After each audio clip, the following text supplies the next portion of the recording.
同学们，大家好！这节课啊，我们来讲一讲粉色牵牛花的画法。那么粉色的牵牛花呢，它主要是颜色上的区别啊，就是说它这个粉色的牵牛花，它同样是一个小花筒的形态。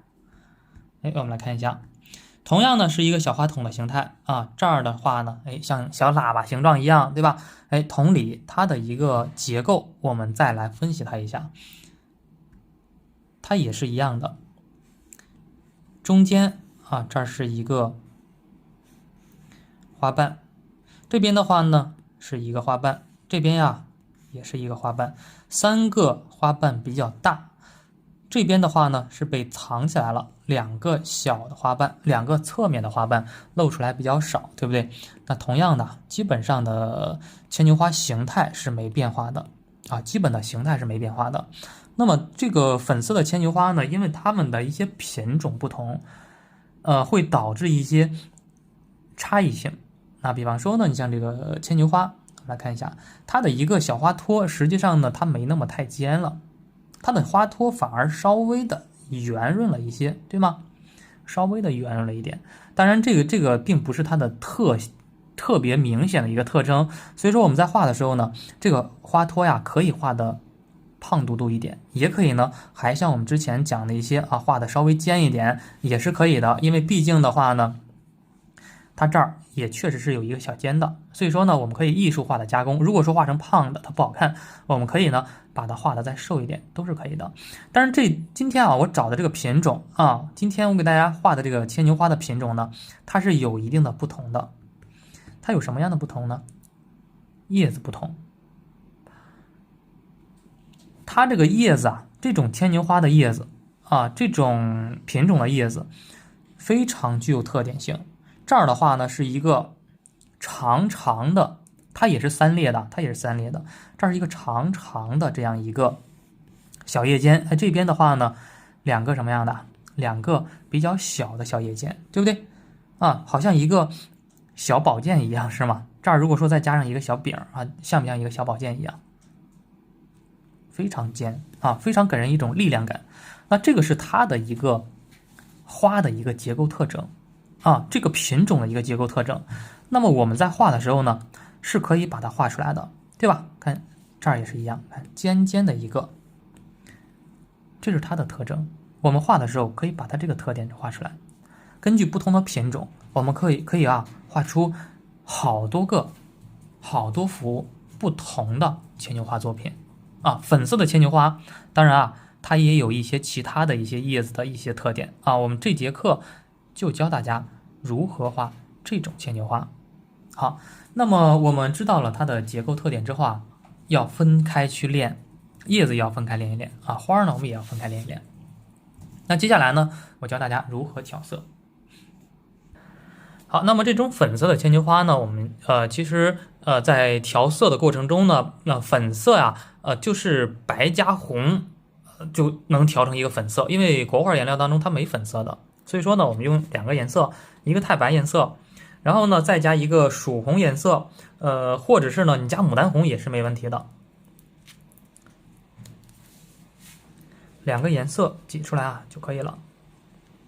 好，那么我们调颜色的时候呢，还是要保持一个笔上的一个颜色的变化，就是笔上调色嘛。调的时候呢，还是一样，先调太白，把这个太白颜色啊调成一个接近于奶状的一个颜色啊，接近于这个牛奶状的一个感觉，不要太稀，也不要太稠啊，适中就可以了。调好这个白色之后啊，大家注意。多调一些。调好白色之后呢，我们笔尖上啊再调曙红色。那么调曙红的时候呢，可以注意一下，我们是想贴近生活去画呢，还是说想把它升华一下呢？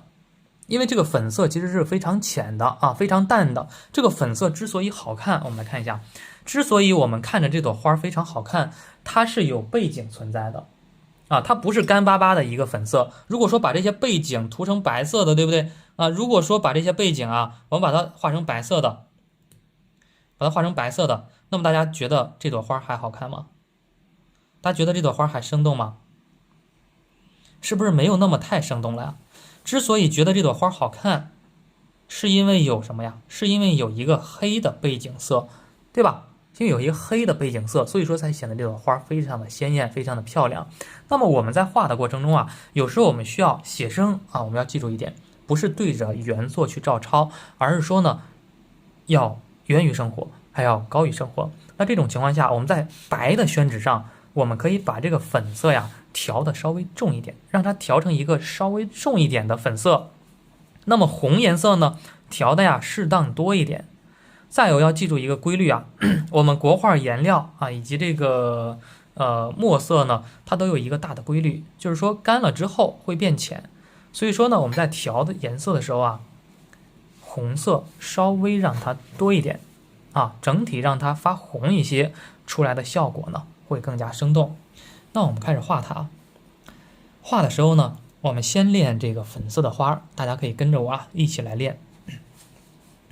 前面2个花瓣呢是比较小的，侧面的花瓣滑动用笔，对不对？笔尖朝左滑动用笔，两笔画出一个侧面花瓣的感觉。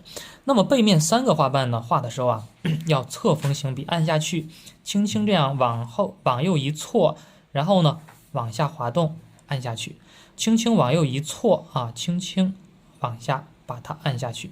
注意啊，中间这一瓣实际上呢是最大的，两边的这个瓣呢稍微啊让它小一点也是可以的。轻轻这样一画，是吗？把这些花瓣连接起来就可以了。这就是一朵粉色的花啊。当然还有它的小花托，是吗？小花苞以及这个小花筒啊，我们可以先一会儿呢我们再画它，因为笔上的颜色还很多呢。那这种情况下呢，我们再继续画。这个是朝上的，那我们朝左的怎么画呢？朝左的我们再画一朵。画的时候呢，可以啊让它偏正一点，这个是非常侧的，再让它偏正一点。偏正一点的话呢，这2笔啊用笔的感觉呢要稍微胖一点。这2笔很瘦，所以它感觉很侧，让它这2笔呢稍微胖一点，那这朵花呢向前翻了一点啊，更加朝向我们了。也是一样，1、2、3，对不对？这是一朵啊即将朝向我们的一朵侧面的花。那这个颜色大家有没有感觉它们2个有变化呀？一个颜色浅，一个颜色重。那其实的话呢，在湿润的状态下，这种颜色更加和它接近，对不对啊？所以说我们一幅作品当中啊，不要全画成一种颜色，画的颜色可以让它稍微变化一点。我们在练的过程中也可以让它变化。为什么自然变化了呢？因为啊，我们是笔尖上调的红色，笔肚上呢保持了水分。那这种状态下，画第一个花瓣的时候，颜色用光掉了，红色用没了。那么呢，画第2个花瓣的时候呢，颜色自然而然就变浅了啊。2朵花，同一笔画的2朵花，但是呢，它们颜色不一样，对吧？国画就是这么神奇。这个时候笔尖上再少量的调一点点曙红色，因为太浅也不好看啊。把它呢加上它的小花筒。加小花筒的时候呢，要注意一个提按的变化，按下去，哎，提起来，哎，注意啊，这2朵花有区别。这个花筒呢画的长一些，这个花筒啊画的短一点啊。为什么要一长一短呢？大家想一下，为什么要一长一短？因为这朵花呀，它是侧面的，侧面去看的话，它的花筒会露出来很多。这个是偏正面一点的，所以说呢，它的花筒啊露出来能看到的部分就比较少啊。所以说他们是有一个，说是咱国画不讲究透视，但是呢还是有一定的透视关系在里面的啊。至少你不要画的太乱嘛，对不对？还是要有一定的透视感觉的。2朵花就画好了啊。我们不要先一会儿再练花托，我们趁着笔上还有颜色呢，多画上几朵，多练上几朵，一会儿咱再单独去练花托，对吧？这是2朵朝上的，但是方向感有区别。我们再练习，还是调太白颜色。看我们刚刚调的这些太白啊，调了好多太白，可以直接用上。调点太白，笔尖上呢再调曙红颜色。那还有什么样的形态啊？比方说我这儿啊，我再加上一朵花，加上一朵花呢，我们加上一朵啊，朝左边开的，朝左边开的花呢也是一样，一、二、三、四、5，对不对？朝左边开的一朵花啊，朝右边开的怎么办呢？朝右边开也是一样啊，画法是一样的，对不对？啊，一、二，看这个花瓣大，这个花瓣咱画的小一点，一、二、三，啊，5个花瓣嘛就可以了。还有一些，那比方说是一些这个啊，我们把它加上花筒啊。加上它的小花筒，这边也是一样，加上它的小花筒。还有一些呢，就是它的一些花苞形态。画花苞的时候呢，颜色稍微重一点，笔尖的颜色稍微重一点。然后呢，画花苞呀，我们直接按下去就可以了，一笔尖朝上按下去，然后多画上它几个啊，不要太这个拘谨啊，这儿画仨，咱这儿画2个，哎。有些呢也可以角度发生一些变化，有些朝这边，有些朝这边，有些花苞呢，你比方我们既然练习嘛，我们各个方向的都可以练啊，朝这边的也是可以练的啊，这样去画它，这样去练习它。练完这些之后啊，我们练完粉色花之后呢，我们就要考虑到，哎，要不要把它加上花托了呀？那加花托的时候呢，我们可以啊。加花托，我们可以用墨色去加花托啊，也可以呢选择用绿色。选择用绿色的话呢，我们就需要考虑到我们的一个颜色的调配啊，颜色的配比，可以呢用这个花青颜色加上藤黄颜色去画它，对吧？一个花青，一个藤黄。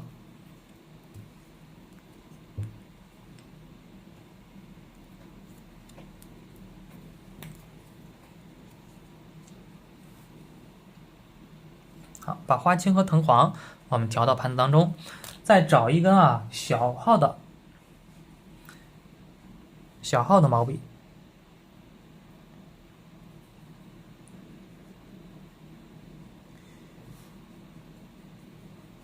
小楷毛笔啊，调藤黄，再加上一些花青，这2个颜色调在一起之后啊，它是一个草绿色，对不对？那这个草绿色呢，我们可以让它有一个色相差啊，发蓝或者发黄都可以，调成一个草绿。然后呢，开始画它的花托。我们知道啊，它的花托它是比较胖一点的，对不对？我们刚刚写生的那个，我们观察它是比较胖一点的。那我们画的时候呢，你可以画的稍微胖一点，对不对？你说我画成这样的牵牛花，也没问题的，哎，是比较胖一点的啊，也是可以的，比较笨笨的，比较可爱一点的，是吗？没问题的啊，没问题的。啊，你说我画成那种长一点的，我想把它进行一个升华啊，我想把它呢和我们之前讲过的一些，我把它呀画的稍微瘦一点，这样去画它行吗？也没问题，因为牵牛花我们写生出来的作品啊，是经过我们的一个加工处理啊，需要我们艺术的加工处理把它处理出来的效果。那这个花我们会感觉到更加精神一些，对吧？比这种的话呢更加精神一点，这种好像萌萌的，比较可爱一点。那这种的话呢，相对来说，哇，这个好舒展，这个，哎，好舒展啊，给人感觉很舒服、很犀利的感觉。那我们可以进行变化的，和其他的牵牛花品种呢进行融合、进行杂交，是吗？就是我们画画也可以进行品种变异的啊。虽然咱看到的真的不是这样的，但是呢，世界的某个角落还真的很有极大的可能存在这种状态，对不对？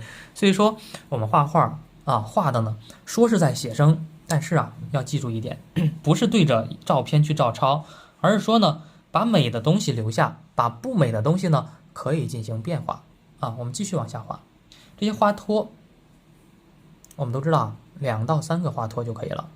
用笔的时候呢，我再重复一下，用笔的时候呢要细一点，然后粗一点按下去，细一点，然后粗一点按下去，2到3个花托就可以了。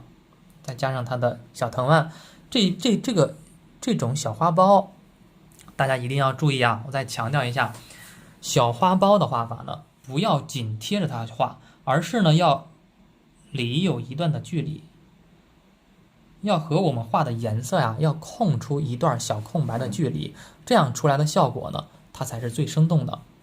因为这个我们其实就是画了一个小花筒嘛，小花苞它也有小花筒的，对不对？把这个小花筒呢加长了，它出来的效果呢也就更加生动了啊。我们把它画完，跟着孙老师呢一起啊，我们来把它完成它。比方说我想画胖一点的，想画成这种的胖一点的也没问题啊。哎，用笔的话呢，稍微胖一点，是不是也没问题啊？也是挺好看的，是吗？所以说啊，这个画画是一个非常自然的一个事儿啊。当然呢，一幅作品当中，我们真正在画成幅作品的时候啊，大家要记住啊，运用一种手法，对吧？就可以了啊。这就是花朵的部分，还有就是花心。它的一个花心呢，我们来看一下。粉色牵牛花的花心啊，也是白颜色的花心啊。那白颜色我们怎么画呢？白颜色是没有办法去表现的，对不对？那这种情况下，我们可以通过墨色去点它，或者是呢，不用墨色呀，用一个比较重的一个颜色啊，就是什么颜色呢？胭脂颜色。用纯墨去画的话呢，有时候啊会显得稍微突兀一点，但是呢，我们用一个胭脂颜色，因为胭脂啊，它在红色系列当中呢是非常重的。我们用胭脂呢，在它中间点上这么一个花心啊。其实牵牛花呀，它有时候呢是3个花心的，我们往往把它点成一个啊，点成一个花心啊。当然你点成3个，你说行吧，没问题的啊。哎，点上它的花心，是吗？就可以了啊，就这么简单就可以了，对吧？牵牛花就出现了。点完花心才好看，不点花心总感觉空空的，但是点上花心之后，就像点睛之笔一样，一下就生动了啊。那么这是牵牛花的花朵部分，大家呢一定要进行分开练习，在画成幅的时候呢，才会更加的顺手一些。那么它的叶子怎么画呢？它的叶子啊，我们来看一下，叶子是尖尖的啊，是这个长长的啊，和其他的一些品种呢不太一样。那我们用国画的写意手法，我们能画出它来吗？对吧？像一个小宝剑一样，这个非常可爱，非常唬人。那我们怎么画呢？我们来画一下。画的时候啊，根据它的特点去总结这些规律。画的时候呢，我们可以画成绿色的啊，也可以画成墨色的。那比方说，我们就画一个绿色的啊，我们以绿色啊，以天然的一个颜色去画它，藤黄来点花青，藤黄加花青调成一个草绿色啊。但是呢，这个草绿色里面注意啊，花青啊，咱让它多一点，藤黄呢让它少一点，对不对？花青多一点，藤黄少一点。这个绿色呢显得不那么太俗气。然后呢，注意笔尖上再加一点点的墨色，出来的效果呢显得更加稳重。画的时候怎么画呢？这个叶子啊，我们来试一下。好，那么我们练叶子的时候呢，根据它的一些特点啊，根据它的一些生长的规律，画的时候呢，就是中间这片叶子啊比较长一点，是吗？稍微回一下风啊，它这个这儿其实是很尖的，但是我们画的太尖，显得有点尖细不好看啊。稍微回风一下，这边的话呢，画上2笔是吧？这就是牵牛花的小叶子啊，但是感觉有点怪怪的啊，不是那么太好看。那我们可以给它进行加以变化，就是说啊，既让它符合形态，对不对？既让它符合形态。然后呢，又让它呀稍微生动一点。怎么是符合形态呢？中间长一点，两边呢短一点，对吧？我们来看一下，中间长一点，两边呢很短，这是它独有的一个特点啊。当然呢，它的叶子还飞着，是吗？我们这个往下垂了，往下稍微低垂了。你说我想着我就更接近原作一些，那我们再进行变化。尖一点的叶子，然后呢，往上啊，稍微飞着一点的感觉，是吗？这就是刚我们看到的那片叶子一个归纳总结。长的、小的，不用完全一模一样，不用完全照着它照抄出来的不一定生动啊，把它的大的感觉、大的规律抓准就对了。长的、短的，然后方向的话呢，可以按原样去这样往上翘，也可以呢加以变化，往下放啊，都是可以的。这是我们刚刚写生得到的一些方法以及原理。好，那么我们继续来往下进行啊，继续来练啊，就是大家呢在画的过程中啊，可以多进行练习。那比方说，我们可以练朝左边的啊，也可以呢练朝右边的啊，朝右边的也是一样啊，大家呢可以跟着我的一个感觉去练啊。中间呢长一点啊，两边呢小一点是吗？和咱之前画的不一样吧？哎，这个比方朝上的叶子怎么画呀？朝上的叶子也可以画呀。哎，中间呀，这个。哎，咱还能画成这种的感觉呢，对吧？也往上飞着的感觉，哎，就可以了啊。所以说，其实我们平常训练啊，可以单独去练一练这些。那么还可以画一些什么颜色呢？比方说，我们画一个浅色的叶子，不要加墨了，就笔尖上啊调点水分啊，我这儿再加上一片叶子，看1、2、3，三笔画出一片叶子啊。这边我还想再加一片叶子。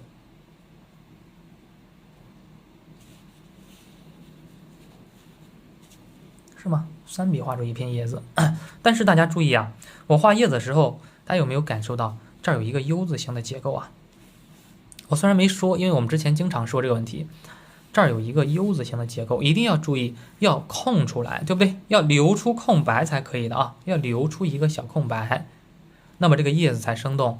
如果说你把它填满之后，它就不生动了。你比方说啊，这儿我这样去画它，它就缺少变化了。它就不好看，对不对？它就不生动啊。所以说呢，很多画叶子的方法呢是通用的啊，原理是通用的，留出 U 字形啊。那么它的一个藤蔓的话呢，就和其他的藤蔓是一样的，其他的藤蔓也是一样。我们画牵牛花，其他藤蔓呢也是一样，要画的非常自然，对不对？要用小号的小楷毛笔，然后呢去练的时候呢。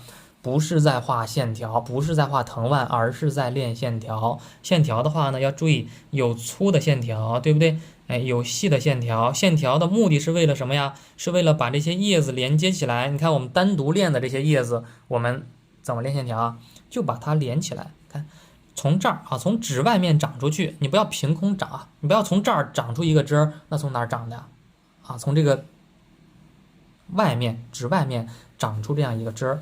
哎，虽然是在练习，但是呢，我们也要把它当成一幅小的画作来画它才行。哎，我们把它完成它，看藤蔓的目的呢，就是把这些连接起来啊，把这些叶子把它串联起来，对不对？哎，画的时候呢，也要注意画面的一个聚散，有些地方很密，有些地方呢。这根线条很稀疏啊，有些地方很密啊，稀疏的疏密的一个变化，画出来之后它才生动才好看啊。每张纸呢，咱都不要浪费啊，就是把它练到位啊。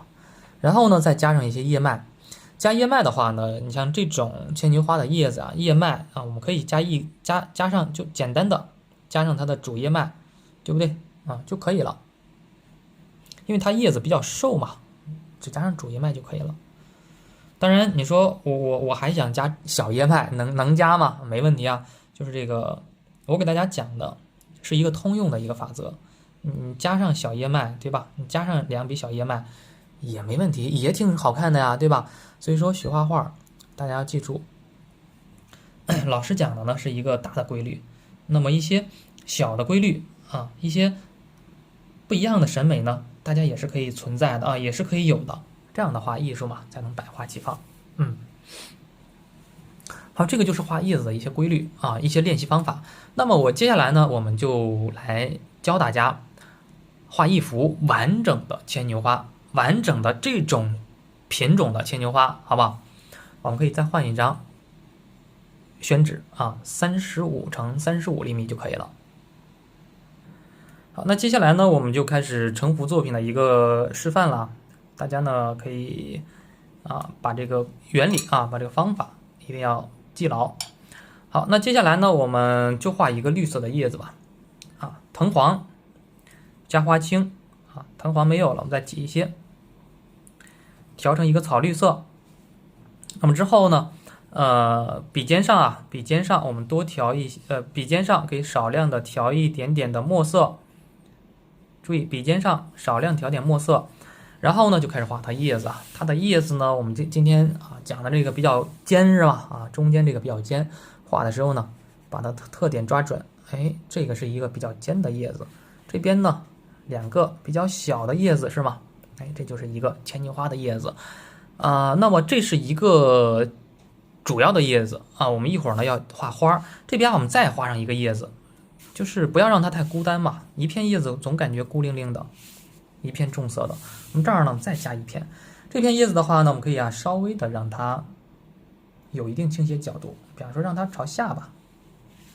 然后小叶子的话呢，让它稍微往上飞着一点和这个形态不一样是吧？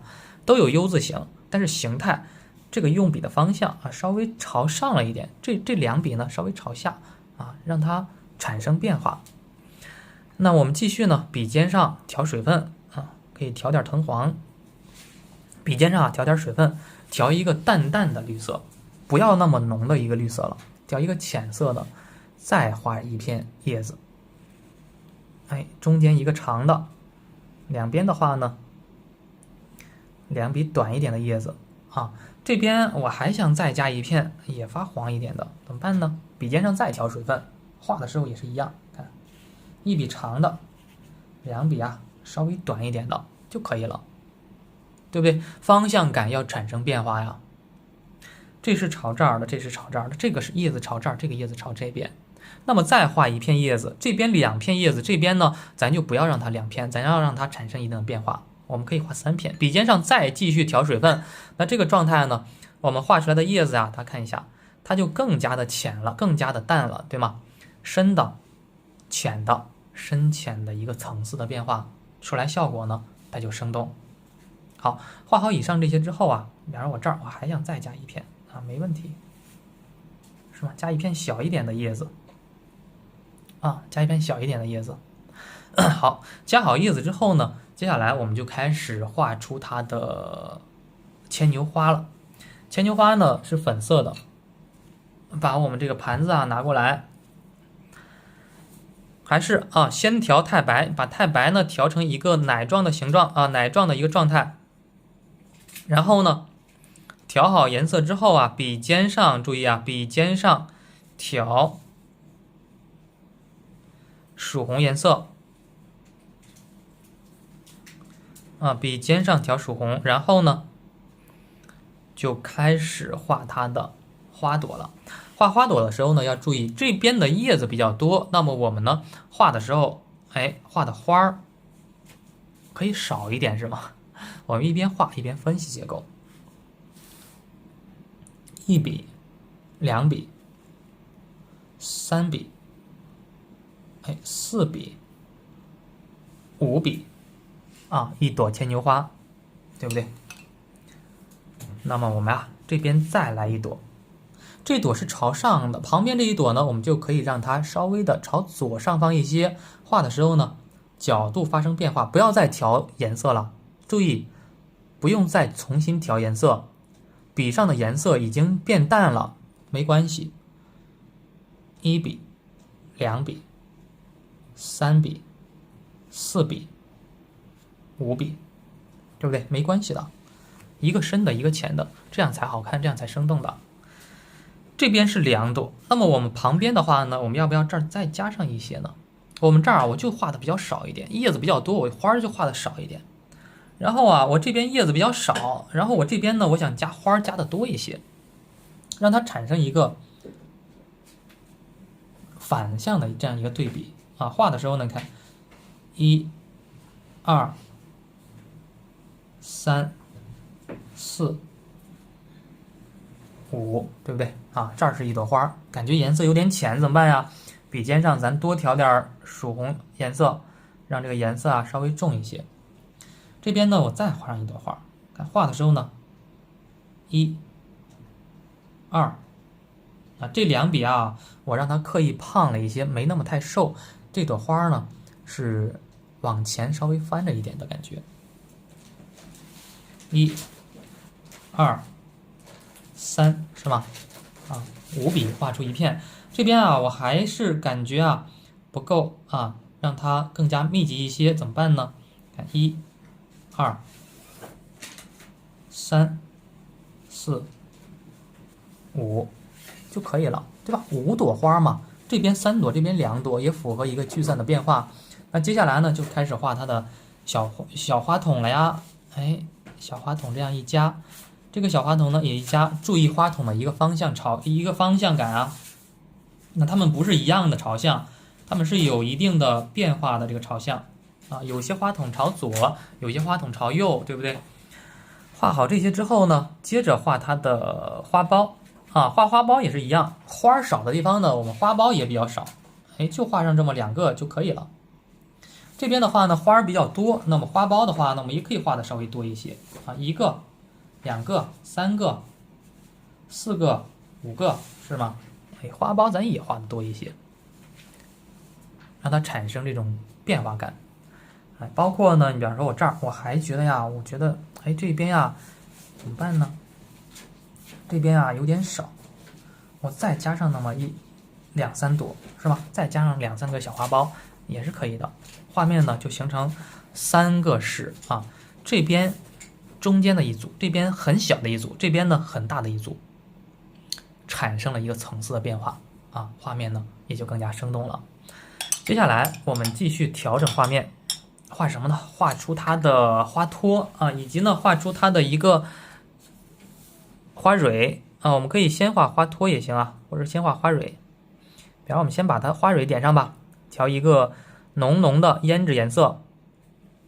点花蕊的时候呢，点上1个花蕊就可以了啊。你说我想点3个，注意啊，这里面有一个小细节。如果说你1朵花点了三个花蕊，那么其他的花朵呢，一定要保持原状。你这个画了3个花蕊，对不对？那你接下来的花呢，注意啊，尽量都画3个。那这3个花蕊呢，不是随便乱点的，是中间这个花蕊呢比较大，两边的花蕊呢有点小，有没有这种感觉啊？中间花蕊大，两边小啊，注意这个变化啊，注意这些变化。好，把它点上去就可以了。这儿如果说是1个花蕊，那么剩下的全是1个花蕊啊，不要乱掉。那接下来呢，我们开始画出它的花托，藤黄加上花青，调成一个草绿色，甚至呢里面啊咱可以调点墨也没问题啊，加点淡淡的墨。好，画它的花托，因为我们之前学过的，可以画的稍微的长一些啊，这边也是一样，画的稍微的长一点，哎，2到3个都可以，对不对？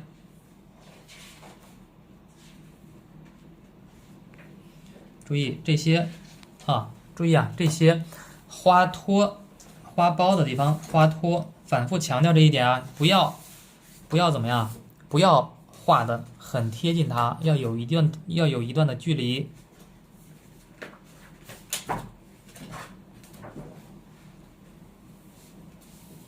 好，这样去画它，那么花托我们也就可以告一段落啊。基本上画到现在啊，我们可以看到画面的一个大感觉已经出现了，聚散也出现了。哎，那剩下的呢，就开始把这些连接起来啊，把这些串联起来啊，用这个藤蔓连接它们就可以了。花青加藤黄，调成草绿色。笔尖上呢，可以少量的来点墨。别看咱毛笔用的很小，但是呢，笔上它依然有变化。笔尖上来了一点墨，它就比较重。画的时候啊，注意不要把它想象成在画藤蔓，而是呢要想象成在练线条。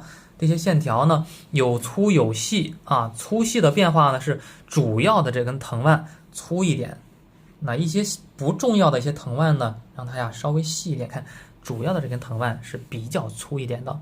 那一些小藤蔓，比方说像这个连接牵牛花的地方，是吧？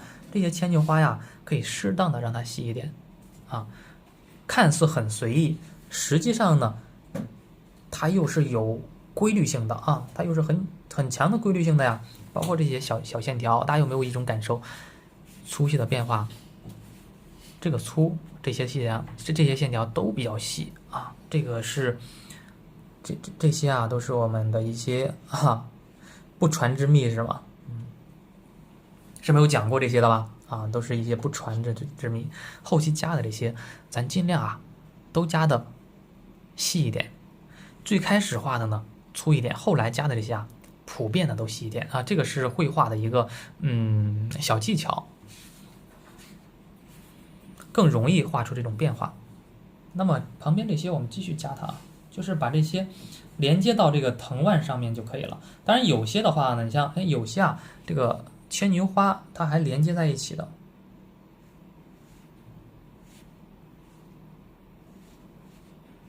就可以了。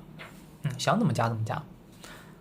画完之后呢，要对画面有一个整体的把控，比方这边。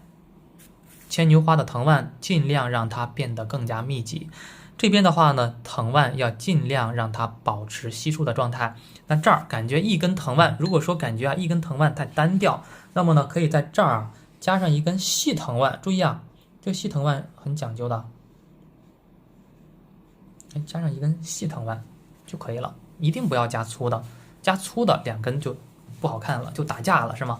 加一根细的，它就好看。这是画藤蔓的一些技巧性的东西。那接下来呢，画上它的叶脉啊，画叶脉呢，我们直接用墨色去画就可以了。看一根主叶脉是吗？搞定了，一根主叶脉搞定了。咱用的虽然是小毛笔，但是呢，用笔的力量感大家感受到了吗？直接按到笔肚了，按下去就可以了。这边也是一样。是吗？按下去，甚至有点干干的线条，干干的笔触，非常生动的，就可以了。那比方说，我想加上一些小的叶脉，你看这两个叶脉稍显平行，怎么办呀？破一破嘛，加上一个小的叶脉，破开这种感觉了，就可以了。简单这样一加，简单一带就可以了。好，那接下来呢，我们呀，可以呢加上一支。蜻蜓的话呢，我们可以加在这边也可以蜻蜓朝这儿，但是总感觉朝这边太堵了，这边很密集，这边的话呢是空白比较大的。但是其实我们现在呢是需要考虑到画面的一个布局构图的问题啊。如果说蜻蜓画在这儿，那么题字的话呢就可以题在这儿如果说这边画蜻蜓，那么题字就要题在这边。为什么呢？因为你看2块空白面积比较接近，比较雷同，那么一定要让它破一下，破出这种平衡感。所以说呢，甚至不加蜻蜓也没问题，不加蜻蜓题字题在这儿也会破一下，对吧？题在这儿都会破一下，但是加了蜻蜓呢，会显得更加丰富一点。我们可以画一只墨色的蜻蜓啊。这幅作品当中的话呢，是颜色太多，墨色比较少，所以说呢，我们可以画一个墨色的蜻蜓，不要画红蜻蜓了，就小楷毛笔调墨。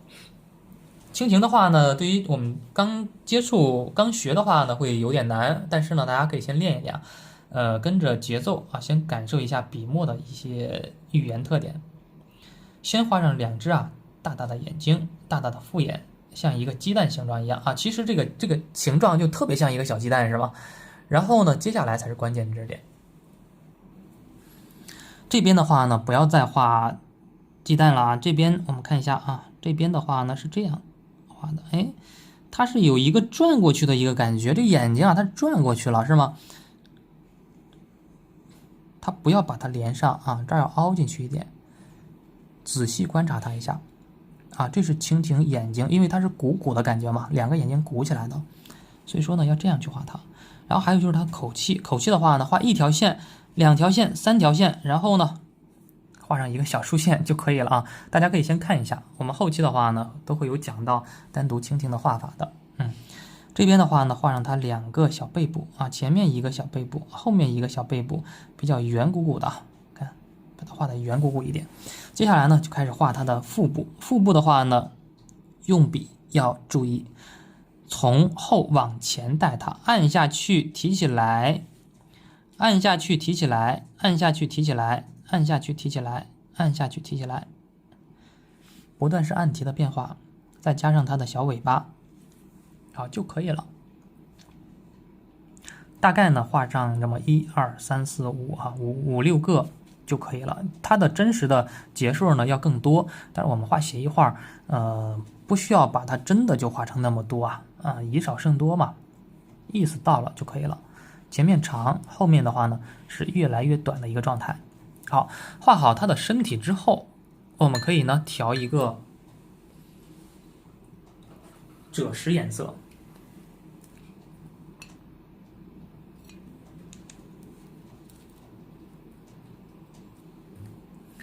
赭石颜色我们调的时候呢，也是要用到小楷毛笔，把它涮干净啊，调一个淡淡的赭石色就行，不要太浓啊，调淡淡的赭石颜色就可以了。甚至毛笔当中可能还有一点墨是吗？赭石墨也没问题，一定要浅，一定要淡，因为蜻蜓翅膀非常透明。画的时候呢，要注意第一个翅膀呢从前面这儿画出去，画的时候啊，靠近身体的地方是稍微粗一点的，按下去自然让它晕开，然后呢慢慢提起来，越来越细，是吗？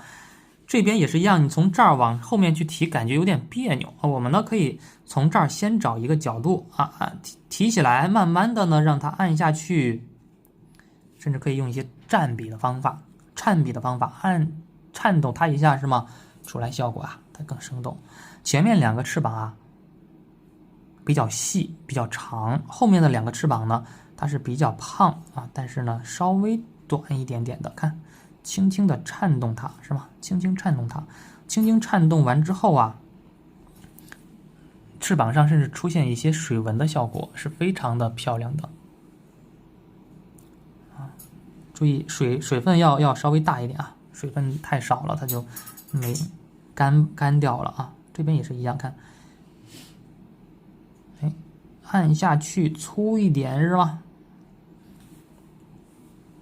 就可以了。那么我们可以加上一些这个墨色也好，或者加一点胭脂也行啊。胭脂的话呢，让它呀从这儿过渡它一下，两边的话呢，让它轻轻的有一个小小的过渡，翅膀和身体啊不那么太突兀就可以了。再调一个浓浓的胭脂啊，浓浓的胭脂，加上一些墨，调成一个胭脂墨的颜色，画出蜻蜓的小腿儿。它是3个啊，但是我们画的时候呢看不到的，画上2个就够可以了，就可以了，对不对？这就是一只蜻蜓吧，点上它的翅斑，翅斑的话呢是在蜻蜓翅膀的靠近边缘的2边，好，最后呢我们再把它提上字。题字的话呢，我们可以考虑一下。你看，我们加完蜻蜓，我们现在又是在做一个思考。提完字之后呢，我们发现这边的空白和这边还是比较接近，是吗？那怎么办呢？题字啊，还是2种选择，题在这儿或者题在这儿都可以。那么题在什么位置更好呢？我们来看一下。这边的空白面积给我的感受和这边是比较接近的。那么这种状态下呢，我想把这边画的更加重一点，就是看这边的叶子也比较多，这边啊，我想把它画的更加重一点。这边叶子虽然多，但是呢，这个叶子在上面；这边叶子虽然少，但是它在下面。就像我们那个秤啊，那个秤杆一样，对吧？已经严重跑偏了，是吧？已经严重跑偏了。所以说我们这儿需要加上一个秤砣。秤砣的原理呢，书法是最好的一个秤砣，因为它是一个非常重的一个墨色，压在哪儿，这个地方一定会非常重。我们呀可以把它提在这儿，可以提上一个什么词儿呢？比方朝霞是吗？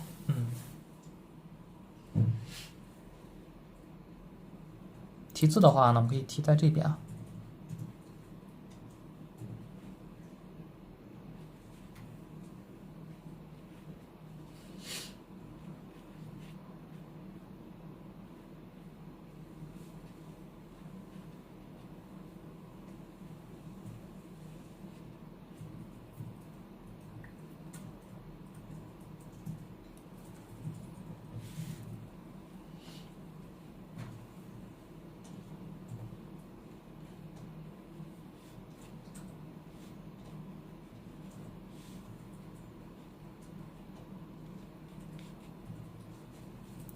好，那贴上一个字儿，画面的话呢就显得更加的完整了。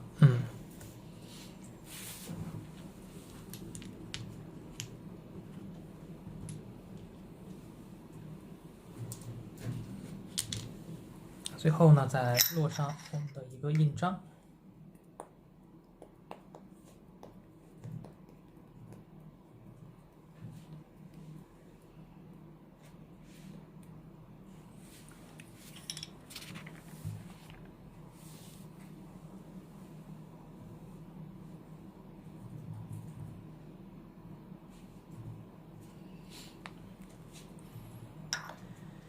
好，一幅牵牛花呀，一幅粉色牵牛花，我们就画完了啊，并且说呢，它的叶子还是非常有形象感的啊，叶子呢还是一个不同的品种，是吗？